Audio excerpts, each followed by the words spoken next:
Welcome to हाइम्स। Class 10 chemistry की इस सीरीज में हम पढ़ रहे हैं carbon and its compound. Carbon its compound का फर्स्ट वीडियो आ चुका है। आज का जो है पार्ट 2 के बारे में बात करेंगे, जिसमें हम पढ़ेंगे डॉट स्ट्रक्चर्स, होमोलोगस सीरीज और एल्केन, एल्कीन, हाइड्रोकार्बन के बारे में पढ़ेंगे। तो बहुत ही इंटरेस्टिंग चैप्टर है ये और कुछ डिफरेंट है जिसके बारे में आज हम पढ़ते हैं। तो बिना देरी के आज हम शुरू करते हैं क्लास को। क्या है आज का जो टॉपिक है बेटा, वो है electron dot structure. Electron dot structure ये क्या होता है? इलेक्ट्रॉन तो सुना है, डॉट स्ट्रक्चर क्या होता है? तो उससे पहले हमें इलेक्ट्रॉन डॉट स्ट्रक्चर पढ़ने से पहले हमें किसी भी एलिमेंट्स की वैलेंसी, किसी भी एटम्स की वैलेंसी पता होना चाहिए। तो हमारे लिए ये टॉपिक क्या हो जाता है, इजी हो जाता है। जैसे फॉर्मेशन ऑफ हाइड्रोजन मॉलिक्यूल्स। आप हाइड्रोजन जो देखते हैं वो क्या होता है, एलिमेंट्स होता है। और यहाँ पे बात कर रहा है किसकी, हाइड्रोजन मॉलिक्यूल्स की बात कर रहा है। तो वो होता है बेटा H2। वो क्या होता है, H2। तो H2 का फॉर्मेशन कैसे हुआ है उसको हम डॉट स्ट्रक्चर से समझेंगे। देखिए कैसे, हाइड्रोजन जो होता है वो क्या होता है, हाइड्रोजन के आउटर मोस्ट सेल में एक इलेक्ट्रॉन होते हैं। हाइड्रोजन के आउटर मोस्ट सेल में एक इलेक्ट्रॉन होते हैं। उसको हमने क्या कर लिया, रिप्रेजेंट कर लिया।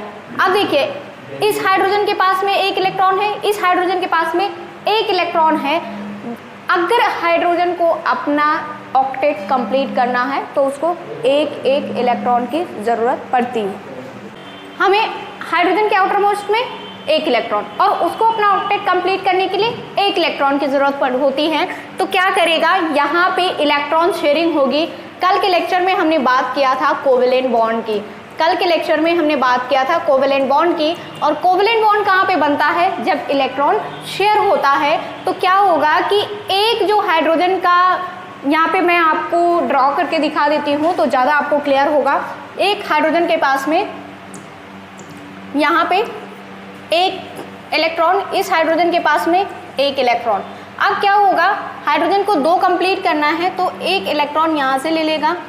इस वाले हाइड्रोजन का 2 कंप्लीट हो गया और एक इलेक्ट्रॉन यहाँ से ले लेगा तो इस वाले हाइड्रोजन का भी 2 कंप्लीट होगा। और इसके बीच में 2 इलेक्ट्रॉन शेयर हो रहा है। क्या हो रहा है, 2 इलेक्ट्रॉन शेयर हो रहा है। तो एक क्या हो गया, एक बॉन्ड बन गया, सिंगल बॉन्ड बन गया। और इसको ही हम बोलते हैं फॉर्मेशन ऑफ हाइड्रोजन। इसको ही हम क्या बोलते हैं बेटा, फॉर्मेशन ऑफ हाइड्रोजन। अगर आपको इसमें कोई डाउट है तो आप वीडियो को दोबारा देख सकते हैं। नेक्स्ट है formation of CO2 molecules, formation of H2S molecules. देखिए बेटा क्या करेंगे, क्या बोल रहा है, CO2 को। तो जिसमें बेटा डॉट स्ट्रक्चर में जो सेंट्रल एटम होगा, किसी भी कंपाउंड में, किसी भी मॉलिक्यूल्स में सेंट्रल एटम होता है। तो यहाँ पे हमने CO2 में सेंट्रल एटम किसको लिया है, कार्बन को। और ये क्या है बेटा, ऑक्सीजन है। ये क्या है, ऑक्सीजन है। तो हम क्या करेंगे, आपको पता है कि ऑक्सीजन के आउटर मोस्ट में कितने इलेक्ट्रॉन होते हैं। अगर आपको यहाँ पे नहीं पता है तो ये हो जाएगा 2-6 इलेक्ट्रॉनिक कॉन्फ़िगरेशन। तो इलेक्ट्रॉन आउटर मोस्ट में कितने इलेक्ट्रॉन हैं ऑक्सीजन के, 6। अगर यही बात करते हैं कार्बन की तो 2 और 4 हो जाएगा। और कार्बन के आउटर मोस्ट में कितने इलेक्ट्रॉन्स हैं, 4 हैं। तो हम सारे इलेक्ट्रॉन्स को ड्रॉ कर लेते हैं। कार्बन के इलेक्ट्रॉन्स को हमने डॉट से ड्रॉ किया है और ऑक्सीजन के इलेक्ट्रॉन को हमने क्रॉस से रिप्रेजेंट किया है। 6 इलेक्ट्रॉन बना लेंगे। आउटर मोस्ट में कितने इलेक्ट्रॉन हैं, 6 हैं। अब देखना बेटा, इस ऑक्सीजन को अपना ऑक्टेट कंप्लीट करने के लिए 2 इलेक्ट्रॉन की ज़रूरत है। इस वाले ऑक्सीजन को अपना ऑक्टेट कंप्लीट करने के लिए 2 इलेक्ट्रॉन की ज़रूरत है। तो ये क्या करेगा, कार्बन से 2 इलेक्ट्रॉन ले लेगा। और ये क्या करेगा, ये भी कार्बन से 2 इलेक्ट्रॉन शेयर करेगा। तो अब क्या हुआ कि ये ऑक्सीजन का 8 कंप्लीट हो गया, इसके ऑक्सीजन का भी 8 कंप्लीट हो गया। अब बचा कौन, कार्बन एटम। कार्बन के पास में कितने इलेक्ट्रॉन्स हैं, 4 इलेक्ट्रॉन्स है। कितने इलेक्ट्रॉन्स और चाहिए, 4 इलेक्ट्रॉन्स और चाहिए। तो वो क्या करेगा, ऑक्सीजन के 2 इलेक्ट्रॉन्स, इस वाले ऑक्सीजन से 2 इलेक्ट्रॉन्स और इस वाले ऑक्सीजन से 2 इलेक्ट्रॉन्स। तो 4 ये हो गए और 4 उसके पास में है। तो कार्बन के भी ऑक्टेट कंप्लीट हो गया। अब देखेंगे कि इनके बीच में कौन सा बॉन्ड शेयर हो रहा है, कौन सा बॉन्ड शेयर हो रहा है। तो क्या आप देख पा रहे हैं कि कार्बन और ऑक्सीजन के बीच में डबल बॉन्ड शेयर हो रहा है, ऑक्सीजन के बीच में डबल बॉन्ड शेयर हो रहा है। I hope you are getting well.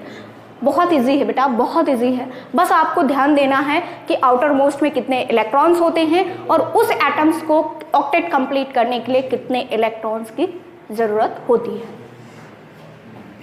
Next है H2S। क्या करेंगे, S होगा हमारा सेंट्रल एटम, क्या होगा, S होगा सेंट्रल एटम। फिर हाइड्रोजन है, दोनों तरफ आप हाइड्रोजन लगा देंगे। हाइड्रोजन के इलेक्ट्रॉन को हमने डॉट से रिप्रेजेंट किया है और सल्फर के इलेक्ट्रॉन को हम रिप्रेजेंट कर रहे हैं किसके साथ में, सल्फर होता है बेटा 16, तो 2 8 6, आउटर मोस्ट में 6 इलेक्ट्रॉन होते हैं, तो हमने 6 इलेक्ट्रॉन रिप्रेजेंट कर दिया सल्फर के। अब क्या है कि हाइड्रोजन को कंप्लीट करना है तो उसको 2 चाहिए, तो उसने 1 इलेक्ट्रॉन ले लिया, 2 इलेक्ट्रॉन की शेयरिंग हुई और यहाँ पे क्या हो गया, इस वाले हाइड्रोजन ने भी 1 इलेक्ट्रॉन सल्फर से ले लिया तो उसका ऑक्टेट कंप्लीट हो गया। अब क्या करेगा, सल्फर तो ऑलरेडी 6 है, 2 चाहिए, तो दोनों हाइड्रोजन से क्या करेगा, ये 1 इलेक्ट्रॉन ले लेगा, सल्फर का भी ऑक्टेट कंप्लीट हो गया। तो कितने बॉन्ड की शेयरिंग हो रही है बेटा, कितने बॉन्ड की शेयरिंग हो रही है, सिंगल बॉन्ड की शेयरिंग हो रही है H2S में। ये होता है हमारा इलेक्ट्रॉन डॉट स्ट्रक्चर। 2 चीजें याद रखनी है, फर्स्ट बैलेंस, हम उस एटम के कितने आउटर मोस्ट में कितने सेल हैं, सेकंड उसके ऑक्टेट कंप्लीट करने। आप इलेक्ट्रॉन डॉट स्ट्रक्चर कितना भी टफ आ जाए कभी भी आप नहीं भूलेंगे। नेक्स्ट देखते हैं एग्जांपल, हम बात करते हैं N2 की। किसकी बात करते हैं, N2 की। तो आपको पता होगा नाइट्रोजन के आउटर मोस्ट में कितने इलेक्ट्रॉन्स होते हैं, 5 होते हैं। कितने होते हैं, 2 और 5 होते हैं। तो ये क्या हो गया, नाइट्रोजन और नाइट्रोजन कितने बनेंगे बेटा, 5 इलेक्ट्रॉन्स हमने दोनों के बना लिया, 5 इलेक्ट्रॉन्स हमने दोनों के बना लिया। अब आप देखेंगे क्या, आप क्या देखेंगे, यहाँ पे 5 है, कितने इलेक्ट्रॉन्स की जरूरत है ऑक्टेट कंप्लीट करने के लिए, 3 इलेक्ट्रॉन्स। कितने, 3 इलेक्ट्रॉन्स। तो ये वाला नाइट्रोजन क्या करेगा, इस वाले नाइट्रोजन से 3 इलेक्ट्रॉन की शेयरिंग करेगा। अब देखेंगे कि इसको भी 3 इलेक्ट्रॉन ही चाहिए इस नाइट्रोजन की, तो उसने ले लिया, किससे, एक दूसरे ने 3 इलेक्ट्रॉन शेयर करके 6 इलेक्ट्रॉन शेयर करके नाइट्रोजन मॉलिक्यूल्स को फॉर्म किया। अब हम देखेंगे कि क्या इनके बीच में कितनी बॉन्ड शेयर हो रही है। तो इनके बीच में बेटा यहाँ पे आप देख सकते हैं 3 बॉन्ड, ट्रिपल बॉन्ड शेयर हो रहा है, तो that is called triple covalent bond. आप कल के लेक्चर में मैंने पढ़ाया था ट्रिपल कोवलेंट बॉन्ड। तो ये हमारा बन गया N2। ऐसे आपके लिए है, आप ट्राई करेंगे O2, NO2, Cl2, O3, ये आपके लिए हो गया होमवर्क जो आप ट्राई करेंगे इलेक्ट्रॉन डॉट स्ट्रक्चर की। तो नेक्स्ट बढ़ते हैं नेक्स्ट टॉपिक की तरफ, physical property of organic compound. Organic क्या होता है, ऑर्गेनिक कंपाउंड क्या होते हैं। Most of the organic compound have low boiling and melting point due to the weak force of attraction such that the intermolecular forces attraction between these molecules. Most carbon compound are poor conductor of electricity due to absence of free electrons and free ions. क्या बोल रहा है कि जो most of the organic compound होते हैं उनका low melting and boiling point होता है और वीक फोर्सेस होता है उनके पार्टिकल्स के बीच में, उसके एटम्स के बीच में, इंट्रामोलिकुलर फोर्सेस भी उनका वीक होता है और ये क्या होते हैं, पुअर कंडक्टर होते हैं। तो ऑर्गेनिक कहीं पे आएगा तो आप पुअर कंडक्टर क्यों होते हैं, क्योंकि due to the absence of free electrons. तो क्या होता है कि उसमें जो इलेक्ट्रॉन्स होते हैं, जो आयंस होते हैं, जिसकी वजह से इलेक्ट्रिसिटी कंडक्ट होती है। आपको पता होगा कहीं पे भी इलेक्ट्रिसिटी कंडक्ट होती है तो 2 इलेक्ट्रॉन्स होते हैं, मतलब 2 आयंस होते हैं, एक केटायन एक एनायंस, तो वहां पे अब्सेंस होता है जिसकी वजह से ये पुअर कंडक्टर ऑफ इलेक्ट्रिसिटी हो जाता है। नेक्स्ट जो टॉपिक है वो है हाइड्रोकार्बन। नेक्स्ट टॉपिक हमारा हाइड्रोकार्बन, ये एक इंपॉर्टेंट टॉपिक है। हाइड्रोकार्बन देखना बेटा, नाम से क्या पता चल रहा है, इसको हम कर देते हैं साइड में जिससे अच्छे से आप यहाँ पे समझ सके।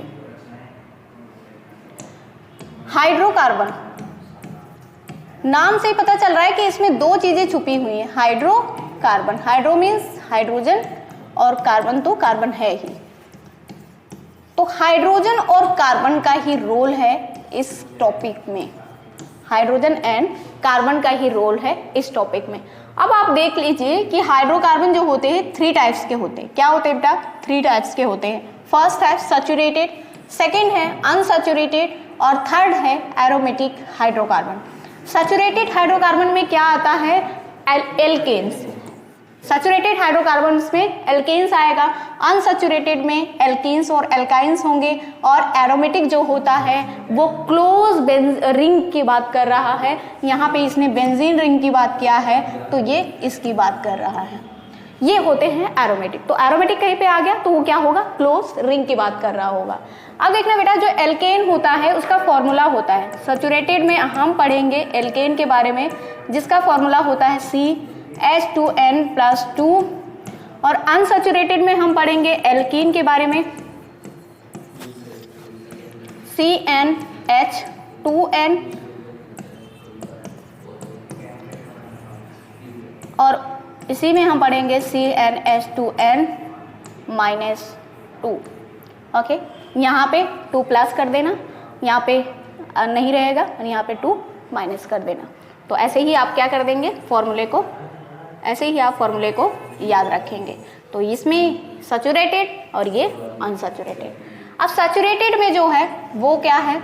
एल्केन्स की बात कर रहा है। किसकी बात कर रहा है बेटा? एल्केन्स की बात कर रहा है। तो जनरल फॉर्मूला क्या होता है? CnH2n+2। Number of carbon atoms, n क्या होता है? n जो इसमें फॉर्मूले में दिया हुआ है ये क्या है? Number of carbon atoms. Number of carbon atoms, in this the carbon atoms are connected by the only single bond. और एक चीज, जो हमारा एल्केन्स होगा ये याद रखना, कार्बन और कार्बन के बीच में ऑलवेज सिंगल बॉन्ड बनाएगा। क्या बनाएगा? ऑलवेज सिंगल बॉन्ड बनाएगा। For example methane, ethane, C2H6। Methane का स्ट्रक्चर ये है, एथेन का स्ट्रक्चर ये है, प्रोपेन का ये है। तो क्या आप देख सकते हैं, क्या आप देख सकते हैं कि इसमें कहीं भी डबल बॉन्ड नहीं है, सारे के सारे क्या हैं? सिंगल बॉन्ड ही प्रेजेंट है। तो आई होप आपको ये समझ में आएगा हाइड्रोकार्बन क्या है, कितने में डिवाइड है, और हम क्या पढ़ रहे हैं अभी? सैचुरेटेड हाइड्रोकार्बन, जो कि क्या होता है? एल्केन होता है। नेक्स्ट है unsaturated hydrocarbon. Unsaturated hydrocarbon alkenes, alkynes, 2 बताया था हमने। अब एक चीज ध्यान रखना कि जो एल्कीन्स होगा वो कार्बन और कार्बन के बीच में डबल बॉन्ड शो करेगा। क्या करेगा? कार्बन और कार्बन के बीच में डबल बॉन्ड शो करेगा। एल्कीन्स, किसकी बात कर रहे हैं? एल्कीन्स। और एल्काइन जो होगा बेटा, कार्बन कार्बन के बीच में ट्रिपल बॉन्ड। कहीं ना कहीं फॉर्मूले में ट्रिपल बॉन्ड आएगा कार्बन और कार्बन के बीच में, और एल्कीन में डबल बॉन्ड। फॉर्मूला आपने देखा ही है, CnH2n when n is the number of carbon atoms. आप एग्जांपल देख सकते हैं, आपने एग्जांपल देखा क्या? C2H4 का क्या हो जाएगा बेटा? ये कर लो, C और C के बीच में हाइड्रोजन का कार्बन का कितना होता है? बैलेंस 4। तो 1 2 3 4 इस वाले कार्बन का, 1 2 3 4 इस वाले कार्बन का। तो ये एग्जांपल हो गया किसका? एल्कीन का। अगर हम बात करते हैं एल्काइन का, तो एल्काइन का एग्जांपल हो जाएगा C2H2, जिसका अगर डायग्राम बनाना चाहे तो CC ट्रिपल बॉन्ड और ये H। तो ये भी हमारा क्या हो जाएगा बेटा? एल्काइन का फॉर्मूला हो जाएगा, एल्काइन का एक फॉर्म हो जाएगा। तो हाइड्रोकार्बन 3 चीज़ों में डिवाइड है। फर्स्ट है सैचुरेटेड, सेकंड है अनसैचुरेटेड, थर्ड है एरोमेटिक। अभी हमने पढ़ा है सैचुरेटेड क्या होता है। सैचुरेटेड कि जो कार्बन और कार्बन के बीच में होगा वो सिंगल बॉन्ड होगा, और अनसैचुरेटेड में कार्बन 2 चीज़ें होती हैं, एक एल्कीन होती है, एल्काइन होता है। तो दोनों में क्या है? एल्कीन में कार्बन कार्बन के बीच में डबल बॉन्ड है, एल्काइन में कार्बन कार्बन के बीच में ट्रिपल बॉन्ड है। तीनों के कुछ फॉर्मूला हैं। जो एल्केन का फॉर्मूला है CnH2n+2 है। अगर एल्कीन की बात करते हैं तो CnH2n, एंड एल्काइन की बात करते हैं तो CnH2n+2 है, सॉरी CnH2n-2 है।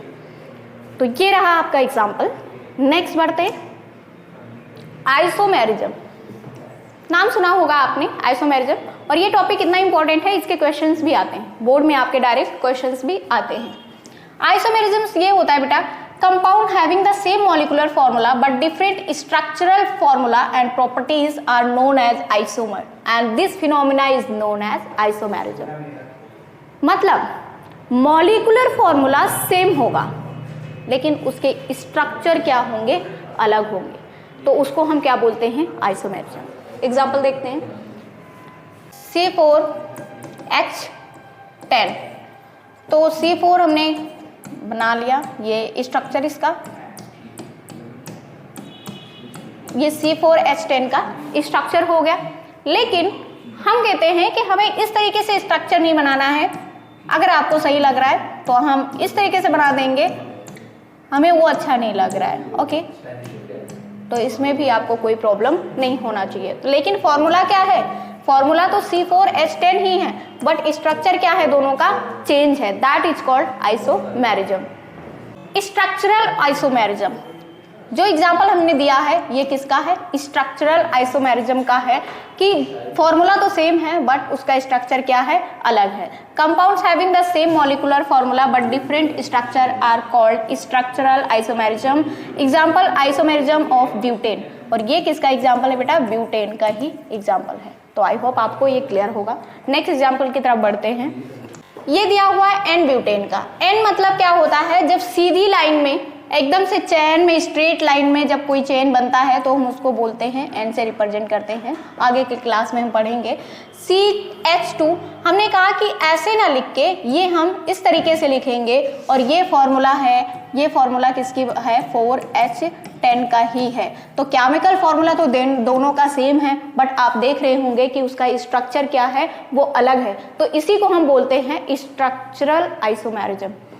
बोलिए, तो ये दूसरा ले लेते हैं, C5H12 की, ये किसका है, पेंटेन में कितने आइसोमेरिज्म पॉसिबल हैं, पेंटेन में कितने आइसोमेरिज्म पॉसिबल हैं। तो एक तो आप करेंगे, आइसोमेरिज्म मतलब क्या होता है कि same chemical formula but different क्या होना चाहिए, स्ट्रक्चर। एक तो आपने ऐसे कर लिया। ये जो हमने बॉन्ड फ्री कर रहे हैं, यहाँ पे हाइड्रोजन लग जाएगा, तो वो अगर आप नहीं करते हैं तो कोई भी प्रॉब्लम नहीं है। तो फर्स्ट तो ये हो गया बेटा।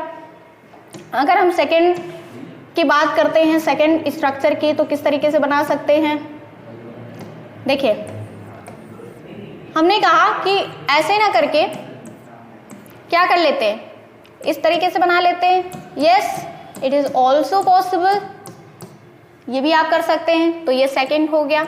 अगर थर्ड, इस तरीके से नहीं, हमें दूसरी तरीके से बनाना है, तो ये क्या हो जाएगा, सी ऐसे करके, और दोनों तरफ हमने कर दिया कार्बन एटम को,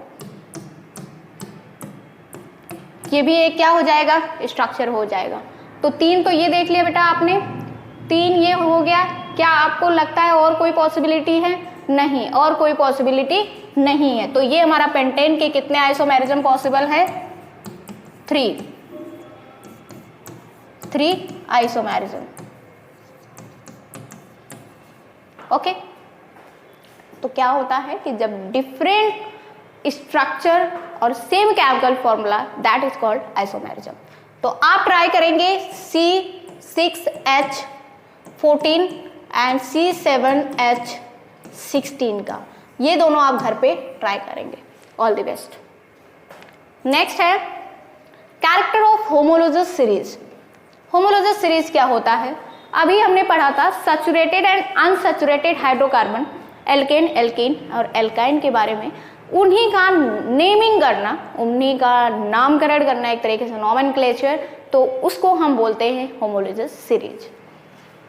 The successive member of homologous series differ by CH2 unit of 14 mass unit. Members of given homologous series have the same functional group. All the members of homologous series show similar chemical properties. कह रहा है कि जिस भी group का है, मान लीजिए अगर एल्केन है, तो एल्केन में जो भी फॉर्मूला बनेगा, इवन वो मीथेन हो या फिर ब्यूटेन हो या फिर प्रोपेन हो, प्रीफिक्स है, सॉरी सफिक्स है बेटा, वो क्या रहेगा, सेम रहेगा, और सबके केमिकल प्रॉपर्टीज क्या रहेंगे, सेम रहेंगे। सबकी केमिकल प्रॉपर्टीज क्या रहेंगी, सेम रहेंगी। Functional group and atom of group present in a molecule which largely determines the chemical properties are called functional group. functional group की बात है, मान लीजिए अपने पास में है CH4, तो इसका फॉर्मूला होता है, इसका स्ट्रक्चर होता है इस तरीके से, H लगा होता है। तो हमने क्या कर दिया, इसको हटा के H को हटा के OH जोड़ दिया, ठीक है। तो ये क्या बन जाएगा, CH3OH। तो OH क्या है, एक फंक्शनल ग्रुप है जो अल्कोहल को रिप्रेजेंट करता है। किसको रिप्रेजेंट करता है, अल्कोहल को रिप्रेजेंट करता है। तो ये क्या है, एक फंक्शनल ग्रुप है। तो फंक्शनल ग्रुप के बारे में भी आगे पढ़ेंगे। ये है हमारा फंक्शनल ग्रुप। हैलोजन, हैलोजन ही बोलते हैं, जिसमें क्लोरो होता है, Cl से रिप्रेजेंट करते हैं। क्लोरो जो होता है उसको Cl से रिप्रेजेंट करते हैं। ब्रोमो जो होता है Br होता है, और एल्कोहल होता है OH। एल्डिहाइड CHO, क्या, CHO। तो ये किसी भी फॉर्मूले में अगर दिखता है उससे हम डिफाइन करेंगे कि कौन से ग्रुप का है। कीटोन होता है, वो होता है CO और RCOR। R मतलब मिथाइल ग्रुप, R लगेगा बेटा कहीं पर, आपको ऐसे दिखाई देगा R, ठीक है। तो R जो होता है वो एल्काइल ग्रुप होता है। क्या होता है, ये एल्काइल ग्रुप होता है। और एल्काइल ग्रुप क्या होता है, अगर एल्केन में से एक हाइड्रोजन को निकाल दिया जाए तो वो क्या बन जाएगा, एल्काइल ग्रुप बन जाएगा। एग्जाम्पल, CH4 में से हमने एक हाइड्रोजन निकाला तो CH3 बन गया, और that is a alkyl group R। तो हम किसको रिप्रेजेंट करते हैं, कैपिटल R से रिप्रेजेंट करते हैं। Carboxylic acid COOH। एक है ईथर, ईथर का होता है ROR, फंक्शनल ग्रुप, ठीक है। तो ये हमारे कुछ फंक्शनल ग्रुप है। इसके प्रीफिक्स क्या होते हैं, सफिक्स क्या होते हैं, आगे पढ़ते हैं। तो ये हमने देखा कि फंक्शनल ग्रुप क्या है। नेक्स्ट की वीडियो में हमने देखेंगे कि फंक्शनल ग्रुप को कैसे यूज करते हैं, उसका प्रीफिक्स क्या होता है, उसका सफिक्स क्या होता है। आप पढ़ाई करते रहिए, अपना ख्याल रखिए। Bye bye, take care.